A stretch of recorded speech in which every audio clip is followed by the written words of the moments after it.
à tout le monde. Bienvenue dans la maison du Seigneur. Je voudrais commencer en remerciant la louange. J'ai trouvé que la louange a bien démarré ce matin. Vous savez pourquoi? Parce qu'il y a des personnes qui sont venues devant et qui ont demandé la grâce de Dieu.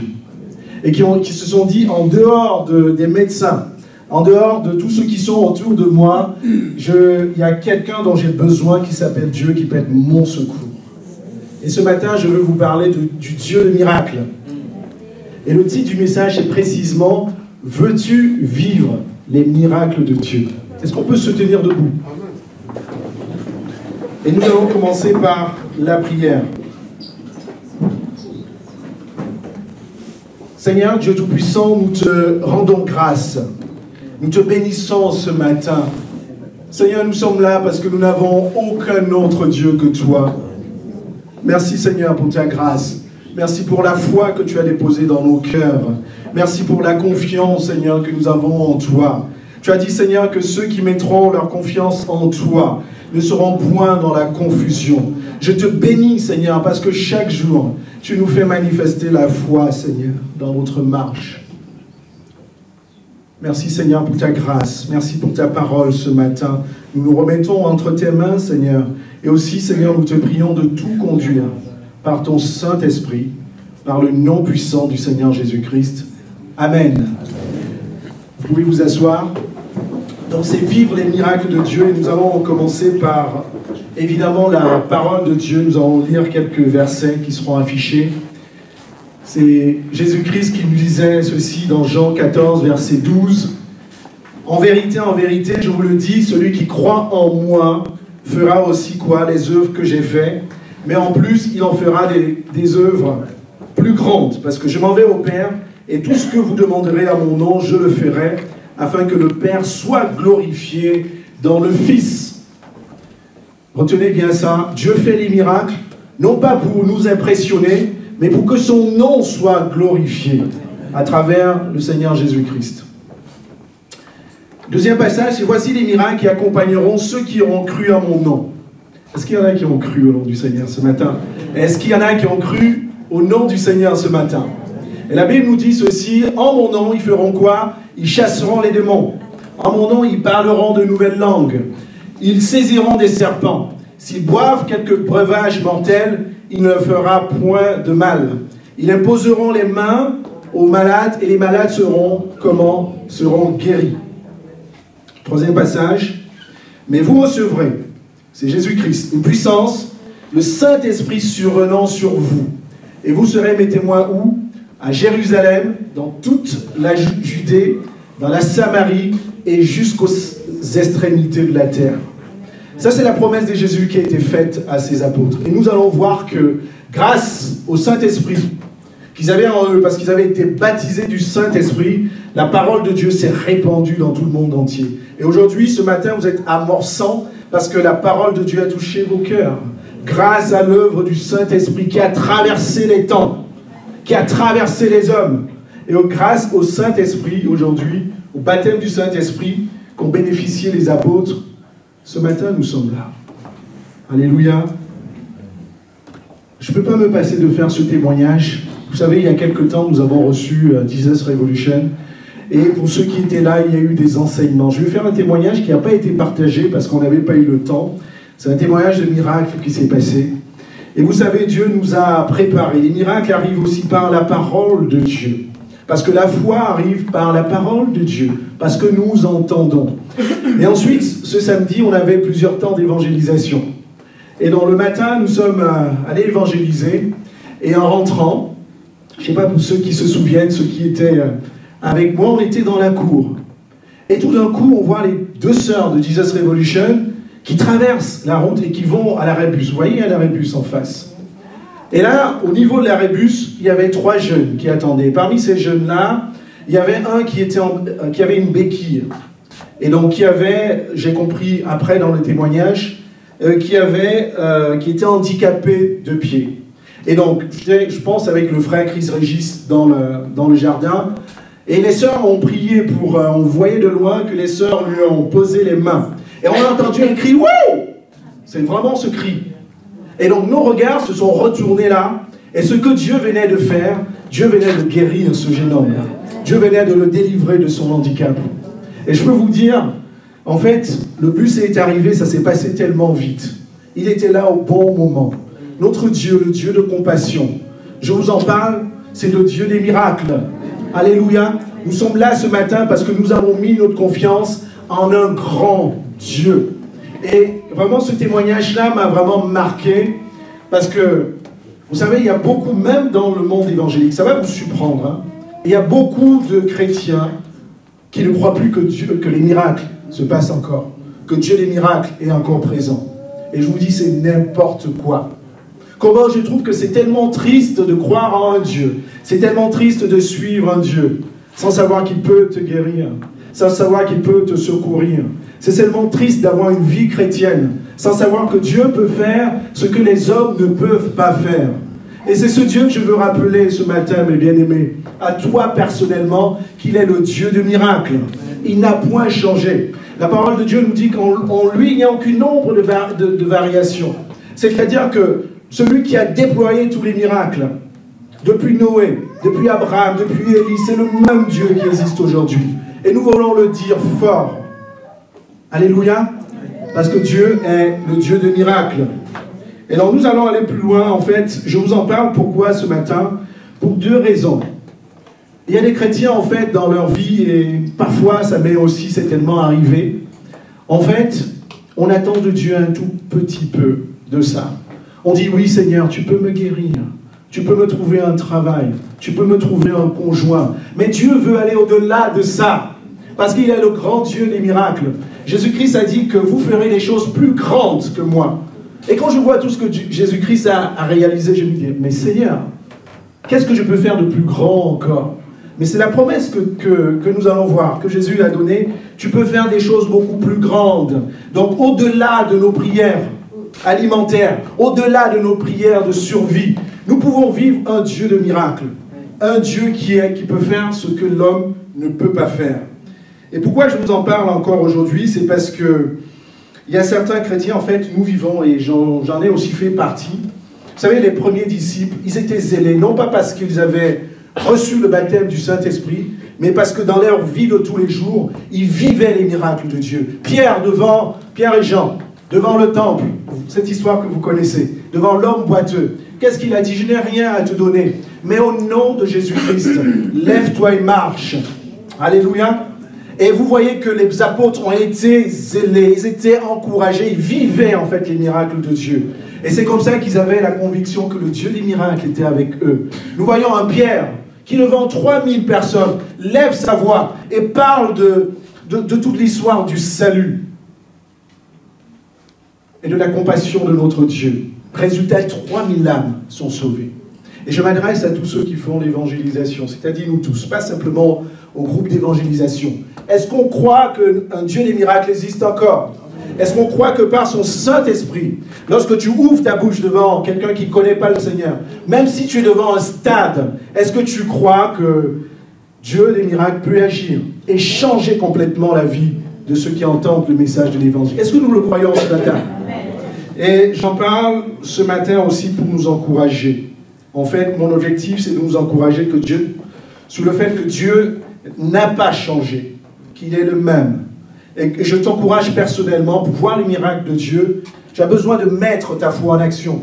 Tu as besoin de prendre des risques, entre guillemets, nous y reviendrons. Tu as besoin de mettre ta foi en action. Et c'est Dieu qui agira. Vous me suivez?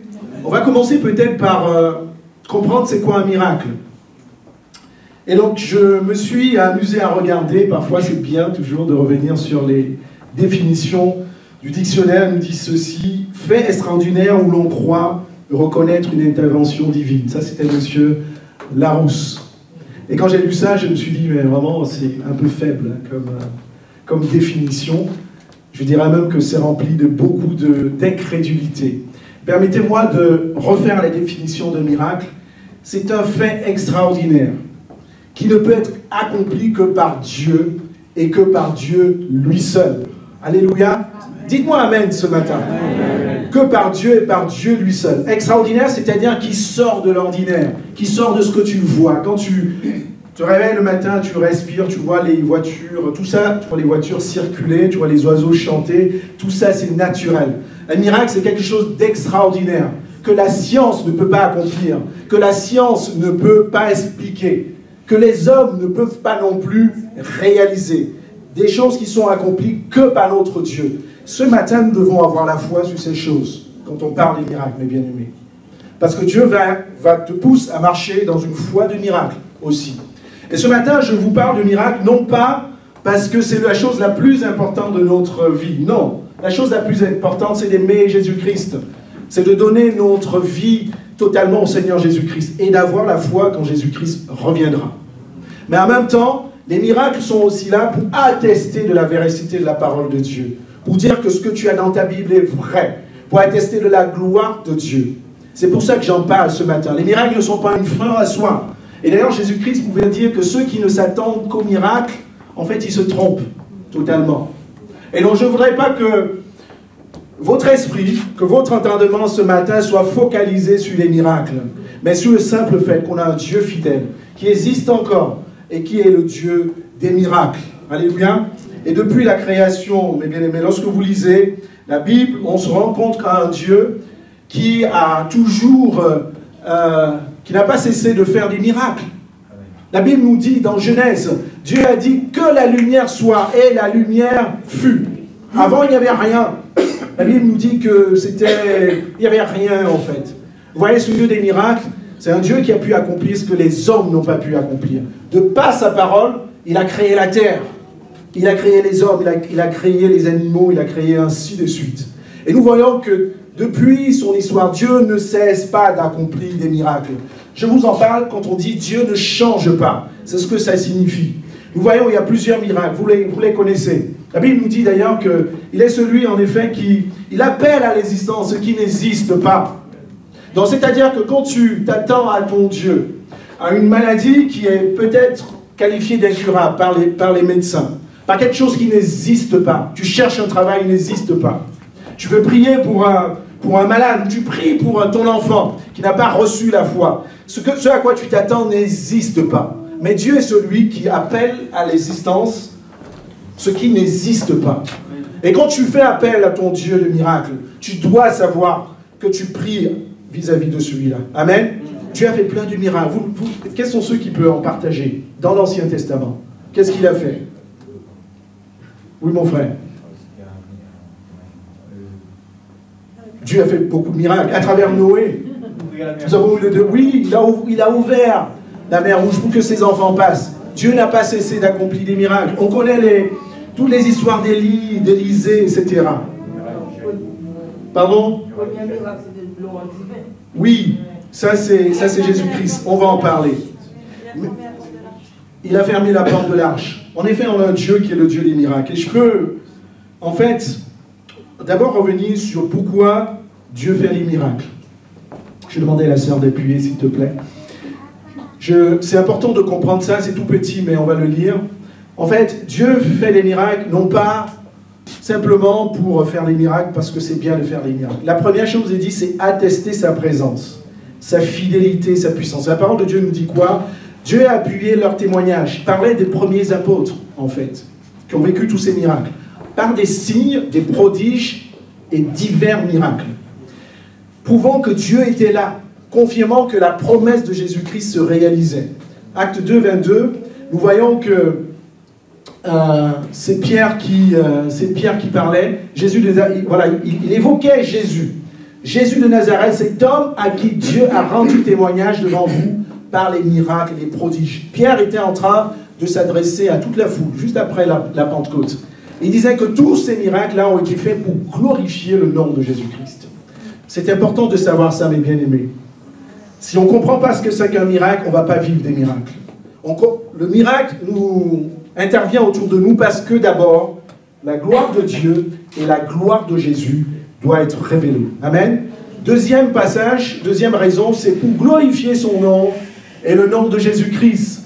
Et nous voyons que la Bible nous dit d'ailleurs que Jésus-Christ, quand il faisait des miracles, la Bible nous dit que il manifesta la gloire et ses disciples. Donc pareil, toujours la gloire de Jésus-Christ. Troisième raison, c'est pour attester la véracité de sa parole, je vous le disais. C'est pour ça que nous devons avoir une confiance totale à la parole de Dieu, parce qu'elle est véridique. Qu'est-ce que le nom nous dit? Dieu n'est point un homme pour mentir, ni le fils d'un homme pour se repentir. Ce qui le déclare ne l'accomplira-t-il? C'est pour ça que ce passage est ici pour nous encourager sur le fait que quand tu lis la parole de Dieu dans ta chambre, tout seul, dans le métro, sur ton portable, etc., c'est une parole à laquelle tu dois faire infiniment confiance, totalement confiance, parce que Dieu n'est pas un homme pour mentir. Quatrième raison, c'est pour secourir, pour délivrer ceux qui l'invoquent. Et je vous disais, comme ce matin, il y a des personnes qui sont venues parce qu'elles avaient besoin de venir à son secours. Et la Bible nous dit que quand le juste crie, l'Éternel fait quoi? Il entend sa voix. Il les délivre de toute leur détresse. Le Dieu des miracles. Dieu n'est pas limité. Toute leur détresse. Quand tu viens, et ce matin, si on a un peu de temps, nous allons prier notre Dieu. Et je sais que tout le monde n'est pas venu ce matin, mais vous devez voir votre Dieu des miracles. Cinquième raison, interpeller les hommes et les aider à croire. Le plus souvent, simplement, Dieu fait des miracles aussi parce qu'il y a des hommes qui peuvent être touchés et peuvent accepter le Seigneur Jésus-Christ. Ce garçon-là dont je vous ai parlé ce matin, les sœurs n'ont pas simplement fait de prier pour lui, mais les sœurs lui ont annoncé le Seigneur Jésus-Christ. Je ne sais pas ce qui s'est passé après, mais quand Dieu fait un miracle, c'est pour que le nom de Jésus-Christ touche également le cœur de ceux qui sont guéris. Et c'est ce qui arrivait d'ailleurs. La Bible nous dit que dans tous les miracles que faisaient les apôtres, que ce soit Pierre, Jean, que ce soit Philippe, etc., il y a beaucoup de foules qui venaient autour de lui, autour d'eux, pour écouter la parole du salut. Amen. On va avancer. Et je vous ai donc dit pourquoi Dieu fait des miracles. Et nous devons bien comprendre, on va aller progressivement. Pour comprendre pourquoi nous devons vivre ces miracles, Dieu utilise 4 moyens pour accomplir des miracles. Donc Dieu accomplit des miracles par sa propre main. Tous les exemples en général qu'on a donnés ce matin, notamment dans l'Ancien Testament, c'est Dieu, dans tous les cas, c'est Dieu qui accomplit les miracles. Il peut le faire directement, c'est le point 1. Vous savez l'histoire de la manne? Ces Israélites qui sont restés 40 ans dans le désert. La Bible nous dit quoi? Que Dieu faisait tomber la manne du ciel. Et la manne, c'était, la Bible explique aussi, parfois la Bible n'explique pas tout, mais la Bible nous dit que c'était comme des grains de coriandre. Voilà. Et qu'ils écrasaient ces grains pour en faire des biscuits. Et voilà, comme ils étaient des enfants gâtés, à un moment donné, ils avaient marre de manger des biscuits. Ils ont dit, Seigneur, nous voulons de la viande. Et Dieu a fait tomber de la caille. Et la caille qui tombait du ciel. Même dans les films, je ne l'ai jamais vu. Bien aimé. Notre Dieu des miracles. Alléluia. Dieu fait des choses souvent de sa propre main. Deuxième chose, Dieu peut faire les miracles par la main des hommes. Dieu veut passer par toi. Les premiers passages que nous avons lus de Jésus, qui disait en mon nom, vous guéririez les malades, etc. Jésus s'adresse à toi, mon frère. Jésus s'adresse à toi, ma soeur. L'exemple, ça a été tous les exemples de Jésus, les miracles de Jésus. Il y a un frère, une sœur qui a donné l'exemple du changement de l'eau en vin. Vous vous souvenez? D'ailleurs, la Bible nous dit que c'était son premier miracle. Et Jésus-Christ en a fait aussi beaucoup. Quatrième, c'est par la main de ceux qui ont cru. Et ça, c'était la grande promesse de Jésus. Par la main de ceux qui ont cru. Et ce matin, quand j'ai posé la question, quels sont ceux qui ont cru, il y a eu beaucoup de personnes qui ont levé la main. Les 70 disciples, la Bible nous dit dans Luc 10, ils chassèrent les démons. Ouais, on commençait même par eux, c'était avant la Pentecôte. Et ils se sont dit, oh Seigneur, on est surpris. On a pu chasser les démons, on a invoqué ton nom, et les démons se sont partis. Jésus a dit, mais vous rigolez? Je vous avais dit en effet qu'en mon nom, vous chasserez les démons, donc c'est tout à fait normal. Et les chrétiens qui ont peur des démons. Et les chrétiens, quand ils entendent parler des hommes ou des femmes qui peuvent avoir des mauvais esprits, ils en ont peur. Dieu te dit que en son nom, tu peux chasser, ne serait-ce que ta présence, dans un lieu où il y a un mauvais esprit. Ça chasse les démons. C'est les moyens par lesquels Dieu fait les miracles. Et puis il y en a plusieurs et je ne vais pas forcément revenir là-dessus. Jésus a accompli, la Bible nous dit, plus de 37 miracles. Et certainement, en tout cas, les miracles qui sont comptés dans le Nouveau Testament, il y en a 37. Mais la Bible nous dit que si on comptait tout ce qu'il a réalisé, ça ne pouvait pas tenir dans ce livre, n'est-ce pas? Donc il en a réalisé plus que ça. Et moi, il y a un passage aussi, c'est, vous savez, le fils de l'officier de Capernaum qui était sur le chemin de Jésus, à qui Jésus a dit, viens chez moi parce que mon fils est malade. Jésus-Christ n'est même pas allé chez lui. Vous connaissez l'histoire, hein? Jésus-Christ a dit, va, et quoi? Ton fils est déjà guéri. Et ce qui s'est passé, c'est qu'il est allé chez lui, il a constaté que son fils était déjà guéri. Tout ce que Jésus fait, Jésus a dit, je ferai des choses plus grandes que moi. Donc Jésus veut qu'on fasse des choses aussi grandes que cela. Si tu as quelqu'un qui t'appelle, qui te dit, j'ai besoin de toi dans la prière, tu n'as même pas besoin de te déplacer. Qu'elle soit à Paris, qu'elle soit aux Antilles, qu'elle soit aux États-Unis, tu peux dire, va, le Seigneur Jésus-Christ t'a guéri, il t'a délivré. Et c'est ce Dieu de miracle. Ce n'est pas ta voix, ce n'est pas ton engagement qui va guérir. Mais c'est parce que tu le feras avec une grande foi. Tu vas faire appel au Dieu des miracles. Est-ce que vous le croyez? Amen. Alléluia. Nous allons aller progressivement. Il y a beaucoup d'exemples sur lesquels j'aimerais faire un zoom. Et en fait, nous voyons par exemple, après les apôtres, le livre des Actes est le livre par excellence. Si vous voulez voir les miracles accomplis par le Saint-Esprit, lisez le livre des Actes. Les apôtres ont été délivrés par un ange, ils étaient en prison. Est-ce que ce n'est pas un miracle ça? Est-ce que Dieu a changé? Est-ce que Dieu a changé? Non. Plusieurs miracles. Philippe, en Samarie, il y a des esprits, la Bible nous dit qu'il y a des esprits impurs. Beaucoup en fait, quand il annonçait la parole de Dieu, on lui ramenait vers lui beaucoup de paralytiques, beaucoup de personnes malades.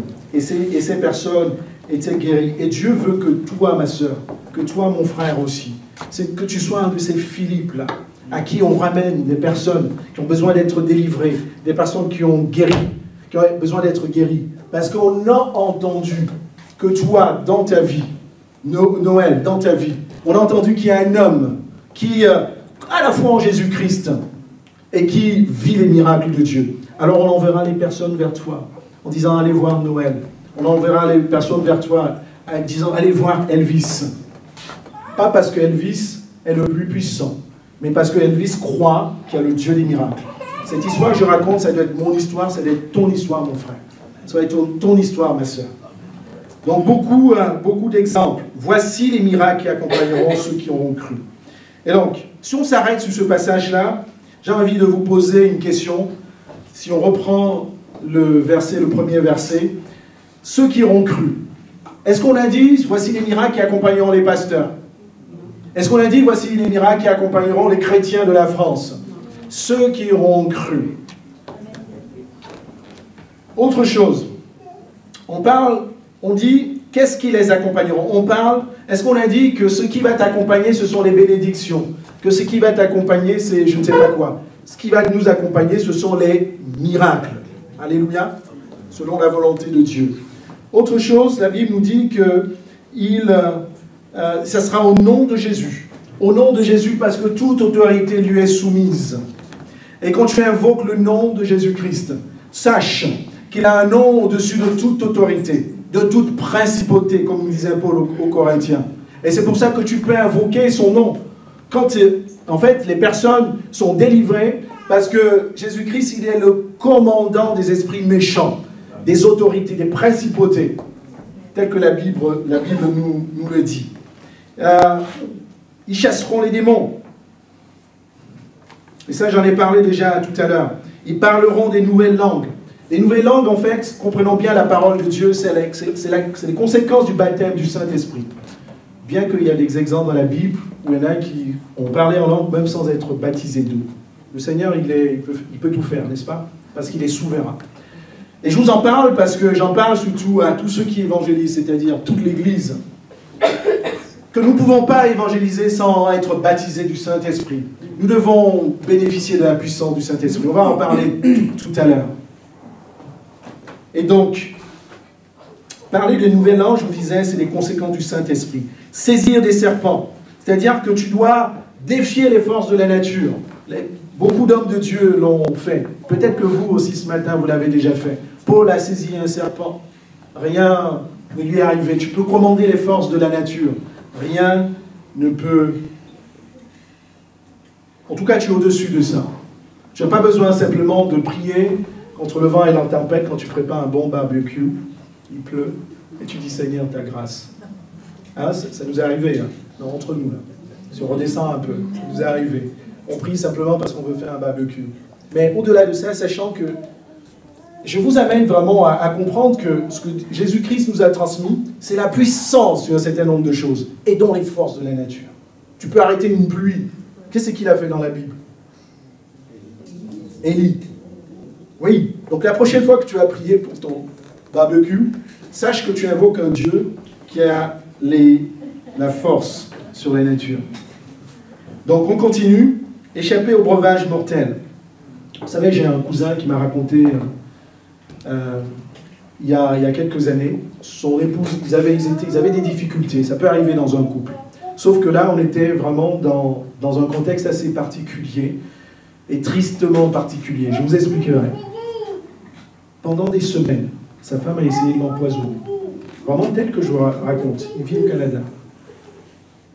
Et il s'en est rendu compte parce qu'il est tombé, en fait, dans les messages qu'il faisait à sa mère. Sa femme était pilotée par sa mère, qui lui envoyait d'ailleurs des substances pour empoisonner son mari. Il se passe des choses drôles dans les couples, tristement drôles. Pendant des semaines, elle a tout essayé. Et c'est quand il a lu ça, en fait, qu'il s'est dit, il a eu très très peur. Il a dit, mais qu'est-ce qui se passe? Et je peux vous dire, dans leur relation, c'était devenu n'importe quoi. Et il me dit, René, voici une chose que j'avais toujours faite. Avant de manger, j'invoquais le nom du Seigneur Jésus-Christ. Vous voyez, souvent, mécaniquement, avant de prier, on dit, Seigneur Jésus-Christ, bénis ce repas, bénis les mains qui ont été faites. On le fait sans en mesurer la portée. Quand la Bible nous dit, s'ils boivent quelques breuvages mortels, il ne leur fera point de mal, c'est bien ça. Et un conseil entre nous, quelle que soit ta faim, mon frère et ma soeur, ne te précipite jamais sur les tables. Si tu passes 30 secondes, 1 minute dans la prière, tu ne vas pas mourir de faim. Ton voisin qui est à côté, il ne va pas prendre ton morceau de poulet. D'accord? Donc, passe du temps pour prier, pour bénir le repas. Parce que ce qui se passe, c'est que Jésus-Christ que tu invoques, en réalité, il va réellement sanctifier ce repas. Non seulement tu lui dis merci pour Seigneur, merci encore pour le repas de ce jour, mais tu lui demandes de sanctifier ce repas. Donc moi jeûne, ce matin, ne nous précipitons pas quand on mange. Que ce soit à l'extérieur, même à la maison. Parce que ça peut être aussi des aliments qui sont avariés. Vous voyez, il y a souvent eu à la télé, on dit il y a telle série de je ne sais pas quelle boîte de maïs, boîte de lait. Priez pour sanctifier le repas. Demandant au Seigneur de sanctifier ce repas. Une histoire extraordinaire. Et sa foi a été doublée. Parce qu'il n'en est pas mort. Imposer les mains aux malades. Nous allons revenir là-dessus. Vous voyez, en fait, je vous parle des miracles parce que Dieu veut que nous fassions partie des personnes qui manifestent en fait la foi. Tu peux être amené à imposer les mains aux malades. Dans l'Ancien Testament, en fait, quand les animaux étaient offerts en sacrifice, c'était un sacrifice pour leur pardon. Et vous savez ce que les sacrificateurs faisaient? Ils imposaient la main sur la tête de l'animal comme signe d'association pour, en fait, Dieu pardonnait le péché des hommes parce que les péchés étaient transmis, en fait, aux animaux. C'était comme signe d'association. Je m'associe avec cet animal qui porte mes péchés. Et plus tard, Jésus-Christ a perpétué dans cet enseignement.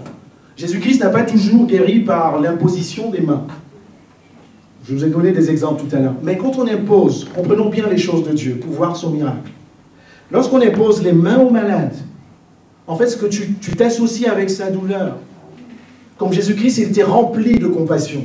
Tu ne peux pas prier pour un malade si tu n'as pas de compassion pour le malade. Si tu n'as pas l'amour pour la personne pour qui tu pries. Et tu t'associes en montrant que tu t'associes à cela. Et tu invoques surtout la grâce de Dieu. Ce n'est pas toi, ce n'est pas tes mains qui vont guérir, mais c'est la puissance de Dieu qui va passer à travers toi, à travers cet acte-là, pour guérir le malade. C'est pour ça que quand on impose les mains au malade, ils sont guéris selon la parole de Dieu. Amen. Comprenons bien ces choses, parce que nous, c'est des choses qui vont nous permettre de vivre les miracles de Dieu. Donc, quand on a entendu tout ça, on a envie, moi le premier, de dire, Seigneur, je veux vivre tes miracles. Ce n'est pas ce qui va changer votre foi. Je vous ai dit tout à l'heure. Je vous ai donné les raisons pour lesquelles il doit y avoir les miracles. Mais nous devons aspirer à manifester les miracles de Dieu pour sa gloire, pour que les hommes viennent à Dieu, etc. Et il y a 5 raisons pour lesquelles, en tout cas, le Seigneur m'a mis dans mon cœur, pourquoi nous ne vivons pas régulièrement les miracles de Dieu. Mon propos n'est pas de dire que Dieu ne fait plus les miracles, que Dieu continue de faire des miracles. Et je sais que vous avez eu des miracles dans votre vie. J'en ai eu dans ma vie. Mais c'est de dire que Dieu veut faire encore plus de miracles que ce que nous vivons. 5 raisons, je demandais à ma sœur. La première raison, c'est l'ignorance. C'est-à-dire que tu ne sais pas que ton Dieu peut faire les miracles. La Bible nous dit que mon peuple, il fait quoi? Il périt par manque de connaissance. Encore dans la maison de Dieu, il y a par exemple des hommes et des femmes qui ne savent pas qu'il ne faut pas écouter la musique mondaine. Parce que tu ne le sais pas. Parce que tu ne sais pas que tout ce que tu dois faire, comme nous dit Paul, tout ce que tu dois faire, tu le fais pour la gloire de Dieu. Et il y a des chrétiens qui ne savent pas qu'ils doivent donner leur dîme. Parce qu'ils ne savent pas que c'est un commandement de Dieu. Il y a plein de choses comme ça que nous ne savons pas. Il y a des chrétiens qui ne savent pas qu'ils ne doivent pas vivre en concubinage. Alors ils vivent dans le concubinage comme si de rien n'était. Alors il y a plein de choses. Pourquoi je vous prends ces exemples? Parce que si tu ne sais pas que Dieu est un Dieu des miracles, tout simplement il n'y aura pas de miracle dans ta vie. Tu ne vivras pas les miracles de Dieu. C'est pour ça qu'il faut rechercher la parole de Dieu. Il faut se nourrir de la parole de Dieu. Il faut écouter la parole de Dieu. Deuxième raison, c'est l'incrédulité. L'incrédulité, c'est le manque de foi. Tu sais, mais dans ton cœur, tu ne crois pas que Dieu peut faire des miracles. La Bible nous dit que croire, c'est quoi? La foi, c'est la ferme assurance. Tu es convaincu que ce que tu crois peut réellement se réaliser. Et la Bible, d'ailleurs, nous dit que le manque de foi, c'est un péché. Mais Dieu veut plutôt nous encourager. Troisième raison, c'est peur de l'échec, peur de ta réputation. Je ne sais pas si ça vous est déjà arrivé. Vous êtes dans une situation, en dehors de l'église, ou même ça peut arriver dans l'église, où tu dis, si je prie et ça ne marche pas, je vais revenir là-dessus. Est-ce qu'il y en a qui ont... Ça vous a déjà traversé la tête? On est entre nous. On se dit, et si je prie, rien ne se passe. Quatrième raison, je reviens dessus, on a besoin du baptême du Saint-Esprit. Ce n'est pas simplement pendant la période de Pentecôte qu'on doit le rechercher. Tu dois le rechercher tous les jours. Parce que les miracles de Dieu, ce n'est pas simplement pour guérir, pour ressusciter les malades, mais c'est aussi pour que tu aies la puissance d'annoncer sa parole afin que les âmes soient converties. Cinquième raison, c'est que tu n'exprimes pas tes dons spirituels. C'est ce que disait, rappelait Paul à Timothée, c'est ne néglige pas les dons qui sont en toi. Donc je vous parlais de, on va les passer un à un. Donc c'est l'ignorance, je vous ai donné quelques exemples. C'est l'incrédulité. L'incrédulité, c'est vraiment, je vous disais, c'est le fait de se dire Dieu, tu es limité, ça ne peut pas se passer, je ne crois pas. Vous savez, quand le Seigneur Jésus-Christ, il s'est retrouvé devant Lazare, Marthe, qu'est-ce qu'il a dit à Marthe? Si tu crois, tu verras la gloire de Dieu. Et il y a plusieurs raisons. Il y a plusieurs raisons.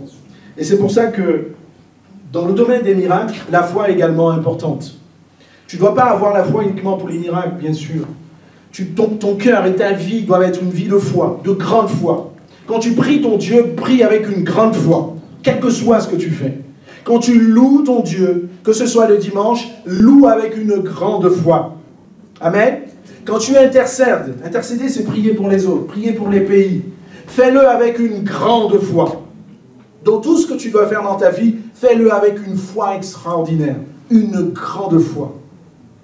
Parce que c'est ce que le Seigneur Jésus-Christ vous dit, tout ce que vous demanderez par la foi, il vous l'accordera. Et tu verras les miracles de Dieu. En troisième raison, je vous disais peur de l'échec. En fait, Dieu veut qu'on le mette à l'épreuve. Et souvent, quand on a peur de l'échec, souvent on a peur de, quelque part, de son image. Je vous dis les choses telles qu'on le ressent. On a peur de sa réputation. Et si je le fais, ça ne marche pas. Vous savez, il y a une histoire de la Bible qui m'a tellement marqué. D'un homme qui habite temps de risque. Vous voyez de qui je parle? C'est Élie devant les 450 prophètes de Baal. Je ne vais pas vous raconter toute l'histoire parce que je sais que vous connaissez bien l'histoire. Je vous en fais une synthèse vraiment courte. Alors, il y a les 450 prophètes de Baal qui galèrent. Ils invoquent leur Dieu et ça ne se passe pas. Et je vais vous dire, Élie, qui est un homme comme toi et moi, qu'est-ce qu'il se dit? Il dit, moi, je vais mettre à l'épreuve mon Dieu. Et je peux vous dire, quand je relis, j'en rigolais encore ce matin, j'ai dit, mais cet homme-là, il risquait sa réputation, entre guillemets. 450 prophètes. La Bible nous dit que le défi, c'était de voir Dieu, ou un Dieu, comme les autres le croyaient, qui embrase l'autel. Élie, il crée dans son autel. C'est l'histoire que il fait monter l'autel. Et non seulement il fait monter l'autel, il creuse un tour autour de cet autel-là. Donc il verse de l'eau sur l'autel. L'autel était constitué donc de bois et c'était le monde de sacrifice qu'il devait apporter à son Dieu. Ça ne suffisait pas. Regardez la grande foi d'Élie. Est-ce que vous me suivez? Regardez comment il risque sa réputation, entre guillemets, son image, devant plus de 500 personnes, parce qu'il n'y avait pas que les prophètes. Non seulement il verse sur l'autel, mais il verse également l'eau tout autour. Mais scientifiquement, quelle est la probabilité que cet autel allait s'embraser, avec de l'eau partout? Est-ce que pendant qu'il faisait ça, Élie se disait, et si ça ne marche pas? Je dis non, je pense que s'il avait dit ça à un moment donné, il aurait dit non. Moi, qui suis le grand prophète de Dieu, mon grand prophète, et si ça ne se passe pas, qu'est-ce que je deviendrai? Qu'est-ce que je deviendrai? Non seulement vis-à-vis de ces faux prophètes-là, mais vis-à-vis aussi d'Israël. Parce que Élie était le prophète, c'est-à-dire l'homme par qui Dieu parlait. Et nous voyons ce qui se passe. Il a pris de grands risques, entre guillemets, pour sa réputation. Et je peux vous dire, en réalité, écoutez-moi bien, ce n'était pas sa réputation qui était en jeu. Élie, quand il le faisait, ce n'était pas son image qui était en jeu. Mais c'était la réputation de Dieu. C'était l'image de Dieu. Parce que avant qu'Élie ne prie, qu'est-ce qu'il dit? Seigneur, interviens. Je ne sais pas si vous voyez ce passage. Afin que tu saches, que tout le monde sache que tu es Dieu. Et qu'il sache que je suis ton serviteur. Et pour ta gloire. Vous voyez ce qui se passe? Et vous connaissez la suite. Le feu a embrasé l'autel. Alléluia, est-ce qu'on peut acclamer notre Dieu? Le feu a embrasé l'autel. Pourquoi j'en parle? Je t'en parle parce que le Seigneur m'a débarrassé de ça. Plus question d'image ou de réputation. Quand tu as te retrouvé devant un fait où tu dois prier pour un miracle, quelqu'un qui te dit, j'ai une maladie, les médecins ont décrété déjà quelque chose de terrible, ou un miracle, quelque chose qui n'existe pas. Ce n'est pas ma réputation qui est en jeu. Ce n'est pas ton image qui est en jeu. Dieu pouvait dire, en parlant des offrandes, il pouvait dire, mettez-moi à l'épreuve. Dieu veut qu'on le mette à l'épreuve. C'est pour ça que Dieu fait les miracles. Je vous disais que l'une des raisons pour lesquelles Dieu fait un miracle, c'est quoi? C'est pour sa gloire. Alléluia. Et donc tu dois te débarrasser de cette crainte, de la peur. Tu dois être désinhibé de la honte. Je n'ai plus honte. Et Dieu, en fait, quand tu pries pour un malade, pour un miracle, que ce soit dans la rue, dans l'évangélisation, même au travail, Dieu est souverain. Si Dieu veut le faire, il va le faire pour sa gloire. Et si Dieu ne veut pas le faire, il ne le fera pas. Ou le fera plus tard. Mais ce n'est pas un problème. Alléluia. Parce que Dieu est souverain. Il fait toutes choses bonnes en son temps. Je vous disais tout à l'heure que je vais nous encourager à aller plus loin dans ce domaine. Les miracles, ce n'est pas notre objectif. Mais en voyant les miracles de Dieu, ta foi sera plus fortifiée. Tu seras encore plus zélé, personnellement. Et Dieu va t'utiliser davantage autour de toi, afin que des personnes, je vous disais, vous savez, Pierre, quand la Bible nous dit que, c'est Pierre hein, quand il marchait. Viens mon frère là, mets-toi là. La Bible nous dit que quand l'ombre de Pierre touchait les personnes, ça vous connaissez, touchait les personnes qui étaient malades et simplement. Les personnes étaient comment? L'ombre c'est quoi? C'est simplement le reflet, c'est le contre-reflet de la lumière. Alors tu n'as pas d'ombre mon frère? Il cherche son ombre. C'est comme Lucky Luke, ça va plus vite que... Amen. Est-ce que tu as la même ombre que Pierre? Demande à ton voisin, est-ce que tu as la même ombre que Pierre? C'est un phénomène physique, n'est-ce pas? Est-ce que tu penses que de par ton ombre aussi, Dieu peut guérir Ceux qui sont autour de toi. Quels sont ceux qui le croient? C'est la moitié encore de l'église ce matin, mes frères et sœurs. Les hommes et les femmes des miracles. Alléluia. Avec l'ombre de Alain, Dieu peut guérir les malades. Tu le crois, mon frère Alain? Alléluia. Et Dieu ne guérira pas simplement, tu peux retourner, merci mon frère. Dieu ne guérira pas simplement avec l'ombre, bien sûr. Mais c'est pour que nous croyons en ces choses-là. Qu'il est le Dieu des miracles. Nous avançons. Besoin donc du baptême du Saint-Esprit, je vous le disais. C'est, je nous encourage, mes frères et sœurs, si vous n'êtes pas baptisés du Saint-Esprit, n'attendez pas la Pentecôte de l'année prochaine.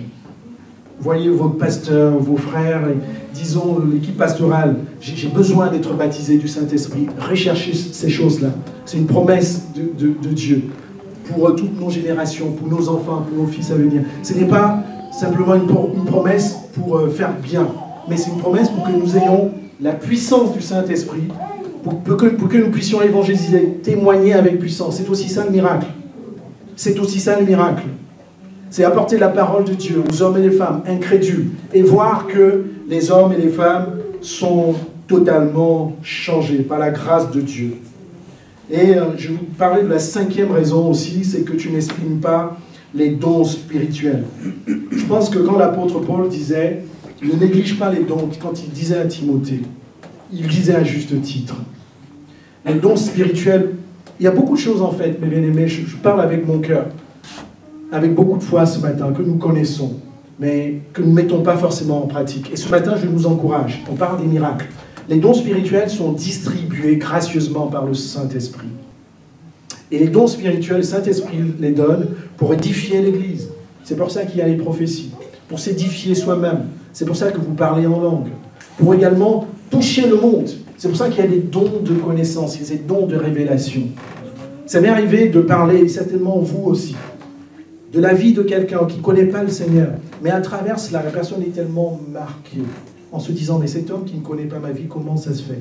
Et cette personne peut être encouragée à rechercher le Seigneur Jésus-Christ et même à accepter le Seigneur Jésus-Christ. Et j'en parle parce que ce n'est pas simplement dans cette église, dans beaucoup d'églises aujourd'hui, en fait, les frères et sœurs sont remplis des dons spirituels. C'est des choses personnelles que vous connaissez entre Dieu et vous. Vous avez peut-être un don de guérison, un don de prophétie, de connaissance, je vous le disais, de parler en langue. Même le parler en langue, souvent, on ne l'applique pas. Le parler en langue doit se faire personnellement, individuellement à la maison. Combien de temps tu passes à parler en langue? Quand l'apôtre Paul disait, qu'est-ce qu'il disait?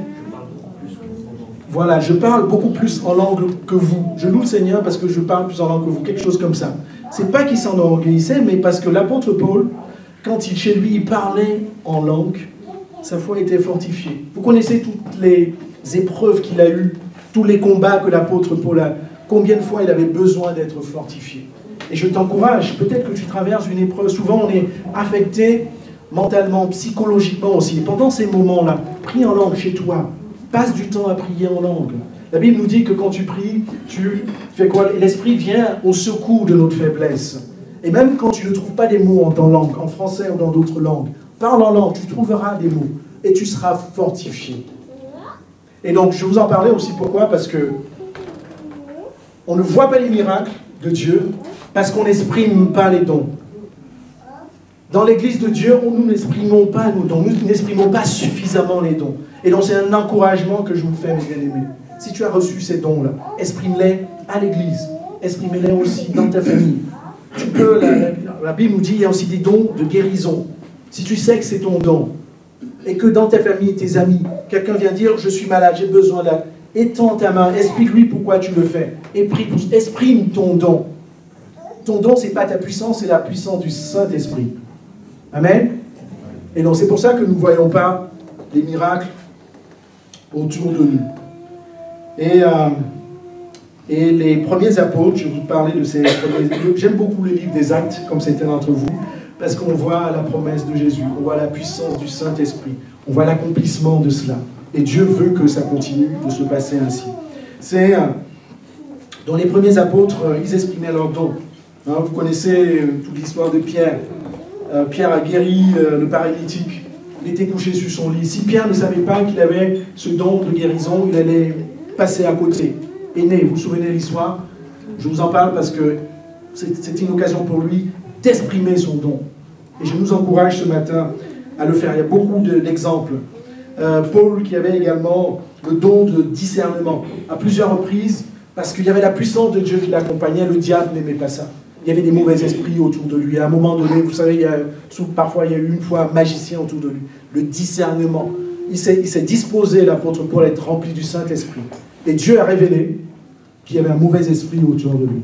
Donc si tu as l'esprit de discernement, cultive la présence du Saint-Esprit dans ton cœur. Et partout où tu seras, Dieu va te révéler la présence d'un mauvais esprit, d'un esprit impur. Non pas pour que tu en veuilles à la personne qui a cet esprit impur, mais pour que tu pries d'une certaine façon. Amen? Vous êtes d'accord avec moi? Donc je nous encourage à exprimer nos dons. J'aimerais peut-être conclure. Nous avons vu en fait, et ce matin le Seigneur m'a mis à cœur de nous encourager, moi ça m'encourage aussi, à dire qu'il est le Dieu des miracles, qu'il ne change pas, il est le même. C'est nous qui changeons, c'est nous qui doutons, c'est nous qui ne faisons pas ce que nous devons faire, mais tout ce qu'il a promis, il a le pouvoir de l'accomplir. Ça c'était le premier point. Donc à toutes ces personnes, je vous disais même les chrétiens évangéliques qui vont vous dire, c'était le temps apostolique, c'est-à-dire après les premiers apôtres, pour leur dire gros mensonge. Même si c'est un homme de Dieu qui vous dit, j'ai lu sur Internet, les hommes de Dieu qui disent qu'il n'y a plus de miracle, vous leur dites gros mensonge, et vous leur faites les gros yeux comme ça, gros mensonge. Deuxième point que nous avons vu, c'est que Dieu veut t'utiliser pour faire des miracles. À mon nom, ils chasseront des démons, guériront les malades. Ils imposeront les mains aux malades, ils seront guéris. Et Jésus-Christ a surenchéri il y a 10 ans, vous pouvez faire des choses plus grandes. Alléluia. Et Dieu veut faire des miracles, on l'a vu également pour attester sa présence, pour glorifier son nom. Si tu comprends ces choses-là, tu vas vivre des miracles autour de toi. Et enfin, nous avons vu que pour vivre les miracles, c'est la parole de Dieu, il faut sortir de l'ignorance. Il faut lire sa Bible. Il faut écouter les messages. Il faut rejeter l'incrédulité. C'est-à-dire, on sait que Dieu est un Dieu de miracles, mais on ne croit pas qu'il peut le faire. Il faut le rejeter. Il faut rejeter la peur. Je pense que si c'était le grand enseignement que Dieu m'a donné, c'est de dire, tu ne dois plus avoir honte de moi quand tu pries. C'est pour ça que quand je prie, moi, personnellement, j'y mets toute mon énergie. Parce qu'il s'agit de la gloire de Dieu. Alléluia. Et toi, tu peux aussi le faire. Parce que ce n'est pas ta réputation. C'est la réputation de Dieu. Quatrième point, on a dit de rechercher le baptême du Saint-Esprit. Ne tarde pas. Toute l'Église doit être baptisée du Saint-Esprit. Et tu dois le rechercher ardemment. Que ce soit les mardis, que ce soit les dimanches. Ne lâche pas l'équipe pastorale. Dis, j'ai entendu parler du baptême du Saint-Esprit. J'ai compris à quoi ça sert. Moi aussi, je vais être baptisé du Saint-Esprit parce que je vais être utilisé par Dieu. Dernier point, on a vu que nous devons exprimer nos dons spirituels. Ne pas avoir honte. Et surtout, être, en éveil par rapport à cela. Nous avons reçu des dons différents. Je sais que dans la maison de Dieu, nous avons tous des dons différents et c'est une bénédiction extraordinaire de Dieu. Moi, je connais les dons que le Seigneur m'a accordés. Et je prie tous les jours, Seigneur, donne-moi à les mettre en action, quel que soit où je me trouve. Toi, tu sais également les dons que le Seigneur t'a accordés. Ne les enfouis pas sous le tapis. Ne les mets pas sous ton matelas, mon frère, ma soeur. Exprime tes dons. Vous êtes d'accord avec ça? Alléluia. Dieu est un Dieu des miracles, il ne change pas. Et nous allons vivre les miracles de Dieu. Amen. Soyons bénis.